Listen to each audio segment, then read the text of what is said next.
B. El fetichismo del dinero. En el proceso de circulación de las mercancías surge una mercancía especial que no es para ser consumida, sino que funciona como el equivalente general o común denominador de todas las mercancías. El dinero. Con el dinero, el proceso de personificación de la mercancía se agudiza. No es la voluntad de los hombres la que marca el destino de las mercancías, es más bien la lógica implícita del intercambio la que sugiere el surgimiento de un equivalente general. Pero una vez que aparece el dinero, este supera la estrechez y la limitación del intercambio y empieza a jugar como intermediario entre el precio de cada mercancía y el sistema del trabajo social. De esta manera, el dinero aparece como el depositario del valor de las mercancías y por eso lo expresa. Y para cumplir esta función, el dinero tiene que ser la medida del valor de todas las mercancías que se convierten en él. Lo que ahora tenemos es al dinero, de un lado, como símbolo máximo de la mercancía, por parte de los hombres, a una acción consciente para ordenar la producción de mercancías en función del trabajo colectivo por mutuo acuerdo. De otro lado, tenemos al dinero como ser dotado de subjetividad en la cúspide sobre todas las mercancías con voluntad omnipotente. Marx lo figura como la bestia del Apocalipsis, como el anticristo y por tanto como el antihombre. Es ahora el impulso del intercambio mercantil por el dinero el que decide sobre las relaciones entre los hombres. La lógica mercantil es la que ahora dicta los valores sociales por los que se rige el comportamiento de los hombres. Más aún, al lado del valor trabajo, aparecen valores éticos que acompañan la producción mercantil. Pero estas normas y estos valores no tienen como criterio la necesidad de la supervivencia de los hombres, sino la propiedad privada y el respeto mutuo en los hombres como propietarios. De esta norma se deriva otra norma fundamental, el contrato como medio del traspaso de la propiedad de las mercancías. De esta manera, la propia vida humana tiene que someterse a la vida de las mercancías. Y, en definitiva, las relaciones jurídicas y los valores de comportamiento humano no serán definidos por los hombres en el ejercicio de su libertad, sino por las necesidades de la existencia y de la dinámica de las relaciones mercantiles. Más todavía, es a partir de las relaciones mercantiles desde donde se empieza a interpretar el mismo destino de los hombres, ya que la propia producción mercantil predetermina el marco de los posibles contenidos de las voluntades.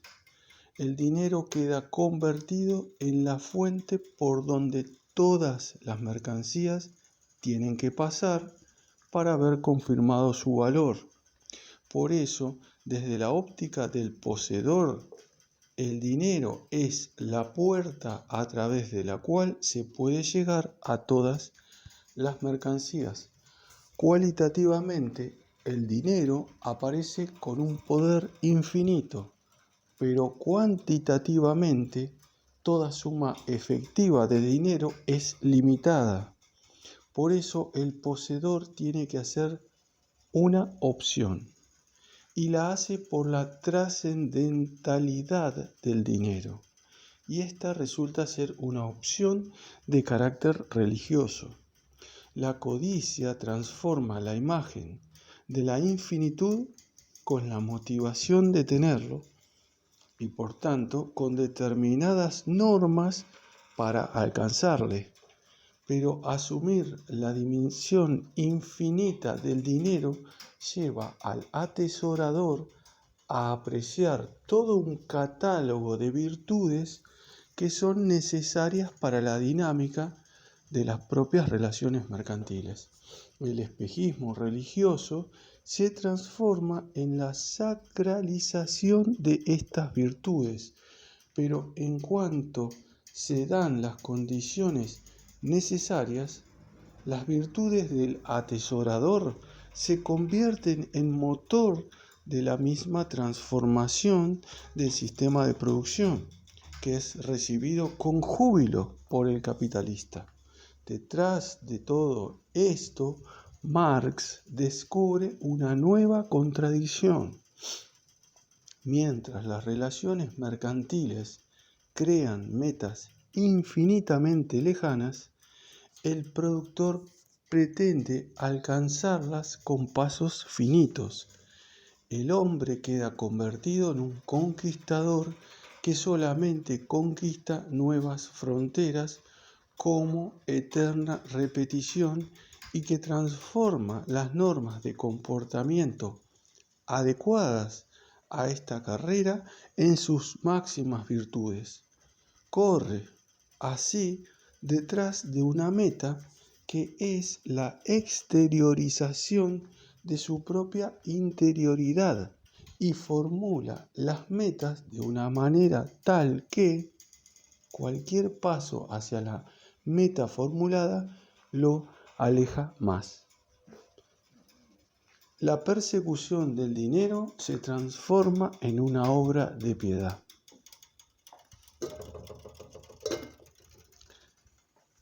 El fetiche del dinero es ahora objeto de devoción y a través de esta relación de piedad, los hombres hacen suyos los valores adecuados a una acción que es la persecución del dinero. C. El fetichismo del capital.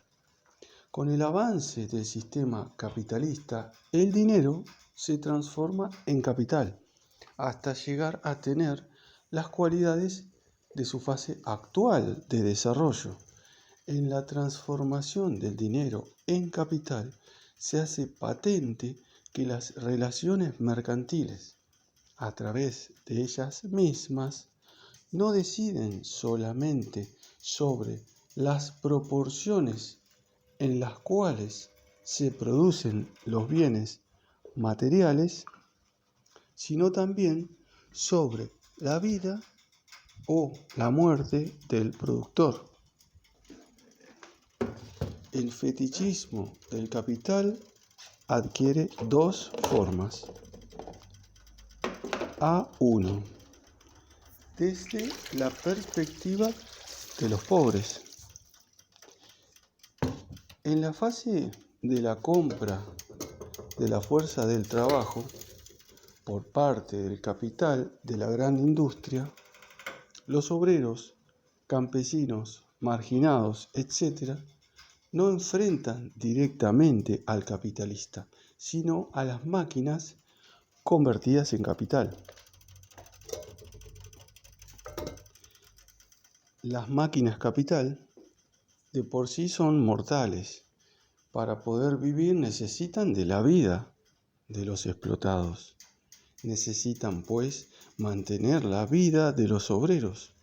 pero siendo el capital el que con su vida asegura la vida de los obreros, se preocupa de ella solamente en el grado necesario para que el obrero se perpetúe. De este cálculo depende la cantidad de obreros que pueden perpetuarse y los medios de vida asignados a ellos. La supervivencia de los explotados depende ahora de la decisión del capital de acuerdo a sus necesidades. La miseria de los obreros no necesarios no le importa al capital. De aquí que todo proceso de transformación del proceso de producción sea a la vez un martirio para los de abajo. A. Tendiendo cada vez más a extraerle su propio trabajo, y B. En la constante amenaza de muerte por parte de la máquina. Esta es la lucha entre el capital y el trabajo que queda indisolublemente ligada a la lucha entre las mercancías entre sí y entre las mercancías y sus productores. Dentro de esta lógica, los obreros sufren los efectos de la agresión del capital en forma de una tendencia creciente hacia el desempleo que hoy alcanza cifras pavorosas aún en los países centrales. Ante los de abajo, el desempleo se hace aparecer como falta de capital para crear fuentes de trabajo. De esta manera, el obrero que logra ubicarse en un empleo estable se considera afortunado.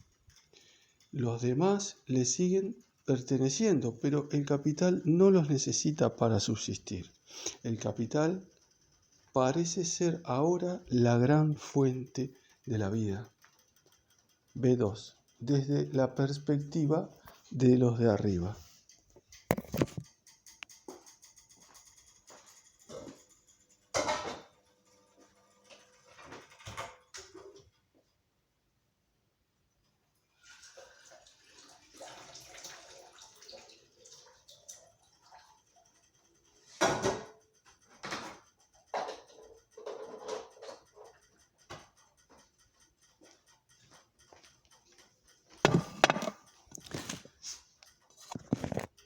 Para la economía clásica, los propietarios del capital no son más que máquinas para transformar la plusvalía en nuevo capital. Pero ahora el gran capital aparece como el gran creador de valor, como antes lo fue la mercancía y el dinero. Más aún, el valor se manifiesta como teniendo la propiedad de multiplicarse a sí mismo. En medio del mundo de las mercancías se levanta el gran sujeto valor, capital, que tiene el poder de valorarse y de multiplicarse a sí mismo. Todo absolutamente depende de él. Es el sujeto milagroso de esta religión de la vida cotidiana. El clímax de la fetichización del capital es la forma de capital interés, es decir, que la procreación del valor por el valor parece ahora una potencia innata del capital valor al grado que llega a sustituir a la propia fuerza de trabajo. De hecho, la ganancia no es más que una plusvalía del capital extraída del trabajo, y el interés sobre el capital no es más que una participación de la ganancia bruta, pero esto aparece invertido. Sin embargo, desde la perspectiva de los capitalistas, es necesario mantener el pleno empleo, sobre todo en los momentos de crisis, porque los movimientos de rebeldía de los explotados en general no se pueden detener dentro de los moldes tradicionales de la sociedad capitalista. A estos movimientos se les denuncia como movimientos mesiánicos, pero es entonces que el antimesías se instala como Mesías y consecuentemente el día del juicio ya no amenaza al capital, el día en el cual el interés baja a cero, sino a los movimientos mesiánicos que han osado levantarse contra el Ser Supremo. El antimesías, como Mesías, es quizás hasta hoy la más alta expresión del espejismo religioso derivado del fetichismo del capital. Surgió en los años 30 en Europa y vuelve a surgir hoy en las dictaduras militares de América Latina. Pero el fetichismo del capital va todavía más allá. Reclama para sí los más altos sueños de los hombres y lo hace a partir de la proyección del proceso tecnológico hacia un futuro infinito. Ahora el capital viene a ser el garante de la infinitud del hombre. 3. La ética del capitalismo. En adelante, tanto para el capitalista como para el obrero, esta ética será el capital. Cuando el capitalista arriesga su capital para ganar plusvalía, debe hacer un acto de fe en las condiciones que aseguran la circulación de la cual tiene que volver el capital aumentado. Cada elemento del sistema productivo requiere un acto de fe por parte del capitalista que, a su vez, impone sus normas al comportamiento de los obreros. El capitalista acepta ser una personificación del capital y exige al obrero consumir para reproducirse en función del capital. En esto consiste la virtud central de la ética capitalista, la humildad. Sin embargo, esto para el obrero significa aceptar sin rebelarse que la acumulación del capital decida sobre su vida y su muerte. Frente a la acumulación del capital aparece el valor virtud del ahorro, la exigencia de minimizar el consumo y maximizar la acumulación, apoyado por el incentivo económico del interés, aunque esta contradicción sea solo aparente. Del consumo abundante pero sin goce, el capitalista saca la noción de su pobreza. Tener como si no se tuviera. Curioso empobrecimiento de la persona y ostentación de riqueza a la vez, al grado que aparece como el modo de consumir adecuado para acceder a la abundancia y el bienestar. Sin embargo, esta lógica de la acumulación capitalista conlleva la destrucción tanto para aquellos que enriquece como para los que empobrece. Frente al consumo desenfrenado recomienda la abstinencia, lo que resulta cínico frente a los empobrecidos. Los explotados que se rebelen contra esta imposición serán acusados y vistos como soberbios. Al estar los explotados contra el capital, que es el espíritu de la sociedad capitalista, de hecho su rebelión es considerada como un pecado contra el Espíritu Santo. Entonces, la represión, vista como legítima, viene a imponer esta práctica de la humildad. 4. El reino de la libertad.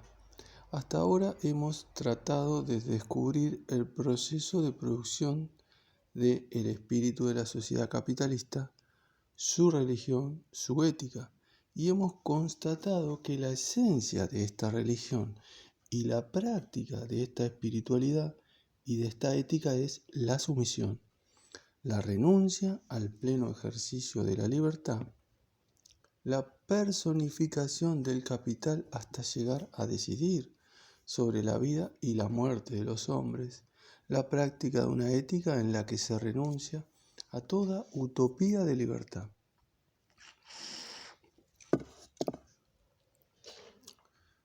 Pero el análisis no quedaría completo si no advertimos un elemento esencial en el método de la teoría del fetichismo, a saber, lo que no son las relaciones mercantiles. Hay una ausencia en las relaciones mercantiles que grita, pero que la apariencia de la mercancía no revela. Esta ausencia, sin embargo, representa la pauta para poder entender toda la historia humana. En función de ella ocurren los cambios y luchas revolucionarias de la historia. Se trata del otro espíritu, la otra religión, la otra ética, es decir, la espiritualidad de la liberación.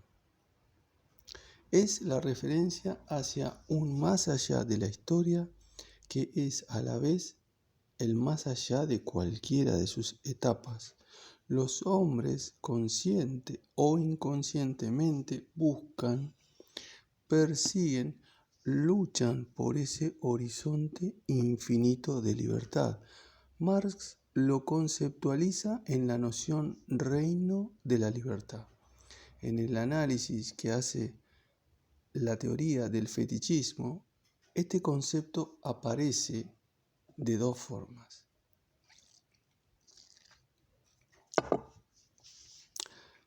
A. La referencia a él en cuanto a ausencia en el régimen mercantil y B. La descripción de las relaciones sociales más allá de la producción mercantil. Así, de un lado, se afirma que las relaciones mercantiles y las máquinas reprimen la vitalidad humana y con esto queda ausente el juego de las fuerzas físicas y espirituales de los hombres. El proceso de producción capitalista deja ausentes la libertad y la independencia individual en los procesos de trabajo. De otro lado, y tomando pie de estas ausencias, se analiza el tránsito más allá en las relaciones mercantiles y el reino de la libertad. Pero este futuro, si es ilusorio, ni se describe como realizable en plenitud. Se trata de un proceso continuado de anticipaciones de esa utopía que paso a paso va rompiendo con el reino de las necesidades. Estas concreciones reales son las que manifiestan el horizonte como posible. Tampoco el reino de la necesidad puede ser destruido totalmente, pero se puede, bajo el control común del intercambio entre los hombres, y se pueden regular las leyes de la necesidad para que no se vuelvan destructoras de los mismos hombres. Se trata, pues, de garantizar la vida, el trabajo y la satisfacción de las necesidades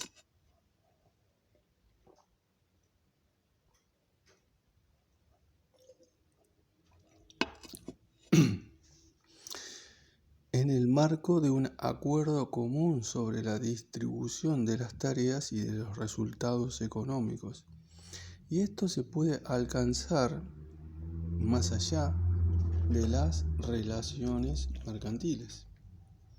El reino de la libertad estará cimentado precisamente en el trabajo disfrutado como el libre juego de las fuerzas físicas y espirituales, y con esto en el trabajo directamente social.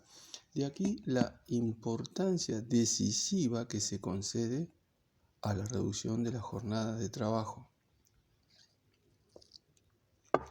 En realidad, El reino de la libertad tiene dos dimensiones. De un lado, es un proyecto trascendental más allá de posibles realizaciones concretas. De otro lado, es un proyecto o proyectos históricos concretos que lo encarnan y concretizan. La relación entre ambas es lógica. El proyecto trascendental no está al final del camino, sino que acompaña al proyecto histórico en cada etapa como su trascendentalidad, como su horizonte utópico. Los que viven de este espíritu no destruyen, sino que construyen la vida. Prefacio.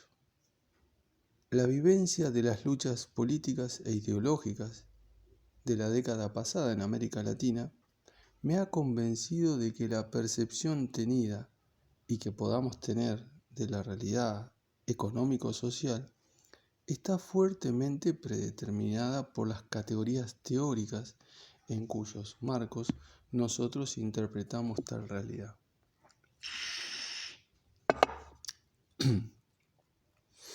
La realidad social no es una realidad a secas, sino una realidad percibida bajo un determinado punto de vista.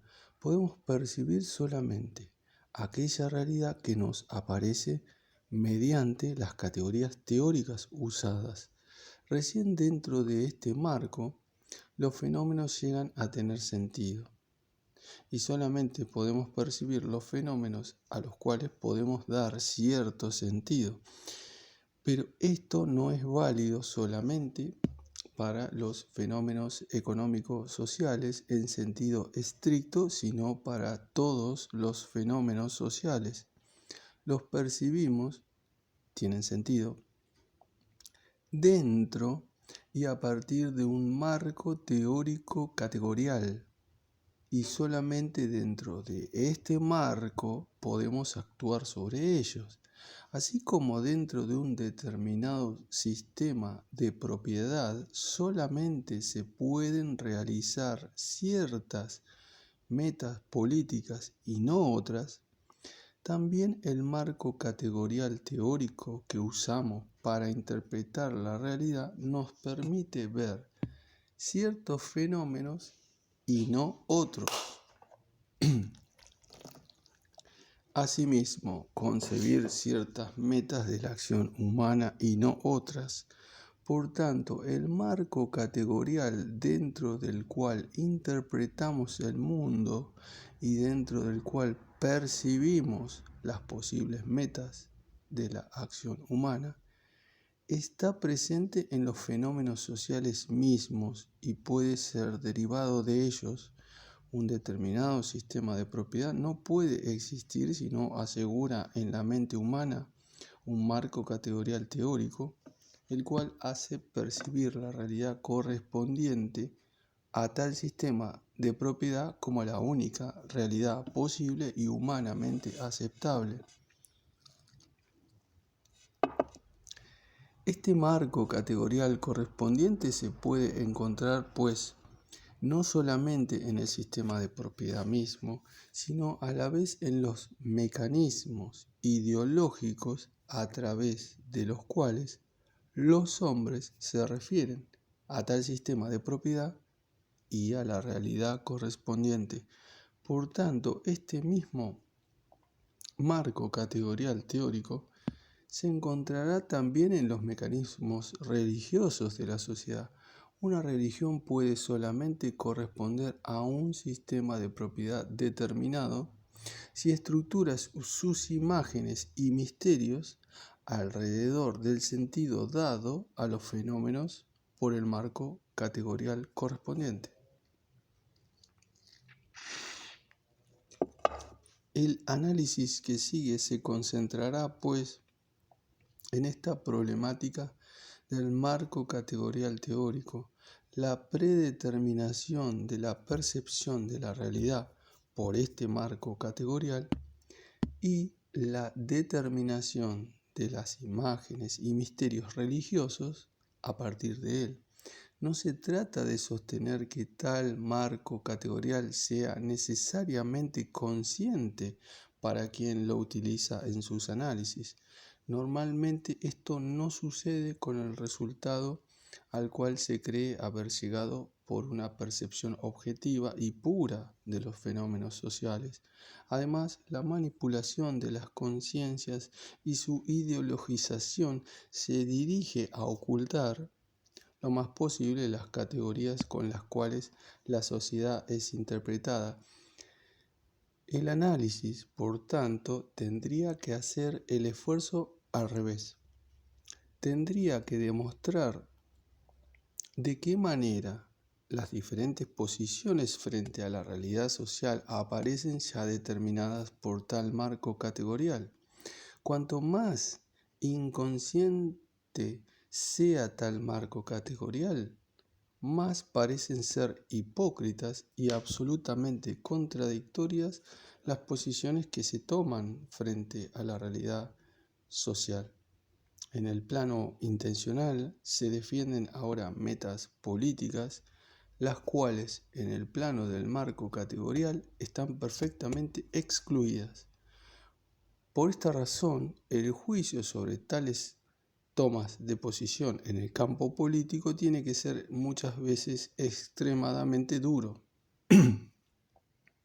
Sin embargo, tal dureza de juicio no se dirige en contra de las intenciones de los autores respectivos, no tenemos por qué juzgar sobre ellas, sino en contra de aquellas contradicciones contenidas en la expresión de intenciones cuya realización está perfectamente excluida por el propio marco categorial dentro del cual se expresan.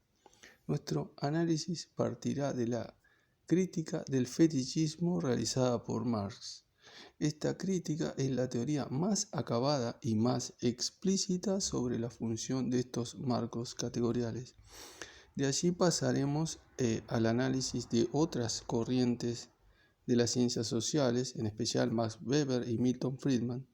Estos son los autores claves para entender las nuevas ideologías nacidas en América Latina en la última década. Una vez hecho este análisis, pasamos a la interpretación del marco categorial en la tradición cristiana. Este marco incluye el análisis del propio mensaje cristiano y de algunas posiciones presentes en el catolicismo actual del continente. Queremos mostrar la estrecha vinculación existente entre sistema de propiedad afirmado, marco categorial usado y la configuración de imágenes y misterios religiosos. Según nuestro entender, los conflictos ideológicos actuales no son comprensibles sin el análisis de la estrecha vinculación entre estos tres elementos.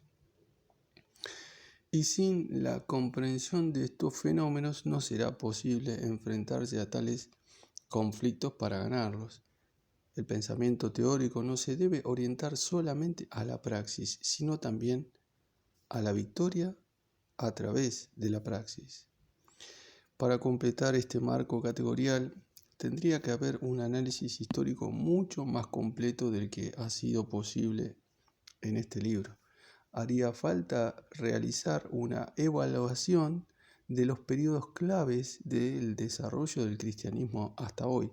Sin embargo, no pudimos dar más que algunas perspectivas, evidentemente algo más que provisorias.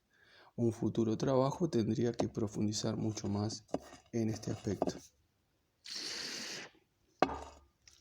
Quiero mencionar todavía una dificultad surgida en el uso de la literatura para la elaboración del libro. Precisamente en los pasajes claves, tanto de Karl Marx como de Max Weber, referentes al problema del fetichismo, las traducciones a nuestra disposición fueron generalmente insuficientes. Los traductores toman muchas veces las referencias al fetichismo como simple metáfora y las traducen por analogías arbitrarias. Por lo tanto, en los textos de ambos autores no seguimos literalmente la traducción citada, sino que la corregimos muchas veces para establecer el sentido literal de las referencias. El presente libro se entiende como el primer tomo de una serie de publicaciones que se están preparando en el DEI, Departamento Ecuménico de Investigaciones en San José de Costa Rica. Este primer tomo se dedica preferentemente al análisis del papel del marco categorial en la acción humana. Los proyectados tomos posteriores se dedicarán más específicamente a los problemas concretos del continente. Sin embargo, no entendemos esta distinción como una separación entre análisis abstracto y análisis concreto. Para el grupo de trabajo del DEI se trata más bien de una reflexión categorial necesaria con el objeto de permitir un análisis concreto cada vez más acabado. Recién en estos trabajos futuros se verá si este esfuerzo ha sido efectivamente fructífero. Sin este análisis abstracto, el análisis concreto no es posible, pero el sentido del análisis abstracto no es sino el de posibilitar un análisis concreto ampliado y renovado. El libro, tal como ahora lo presentamos, no habría sido posible sin el apoyo del DEI y sin las constantes discusiones sobre las tesis claves contenidas en él. Discusiones llevadas a cabo en el primer semestre del año pasado. En el grupo de trabajo del DEI hubo una constante colaboración en la búsqueda de referencias. En especial quiero mencionar las discusiones sobre el concepto de la trascendentalidad interior a la vida real, en las cuales se afiló este concepto clave en toda la argumentación. Finalmente quiero agradecer al SUCA San José, Costa Rica, la gran comprensión y el apoyo que me brindó al dejarme suficiente tiempo libre para poder dedicarme a la elaboración del presente texto. San José, septiembre de 1977.